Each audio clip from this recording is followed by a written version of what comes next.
Okay guys, siyempre after using the gun to clean, so actually dito na ako maglilinis sa firing range guys, no. So ayoko na dun sa bahay. Yan, ayusin lang natin yan. Okay, so para sa do, mabilis lang siya. Okay, we have to make sure na clear here. I-align lang natin to. Yan, no. I-align natin to. Yan. Tapos syempre ito, gagamitin mo yung magazine para i-drop yung ano. Diyan, nakalimutan ko. Yan. Push lang natin to. Push natin because we have to clean the barrel.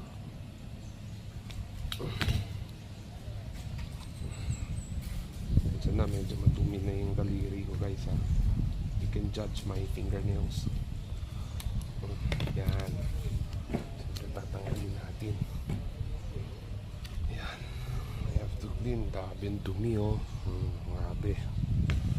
So yan, kailangan na natin ang paper towel. Paper towel. Yan. Of course we need our impact gun oil.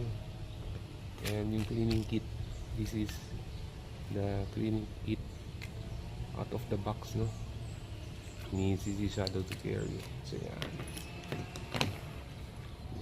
set up muna natin.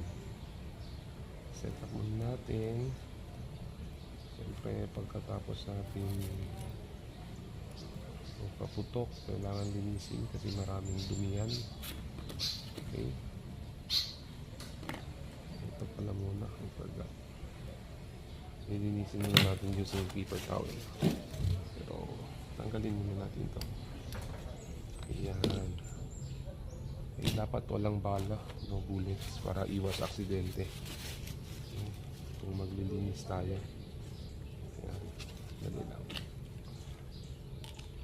Ito, maganda to. Maganda yung cleaning kit, oh. Maganda yung cleaning kit ng ano, CC. Ikot-ikot pala talaga to.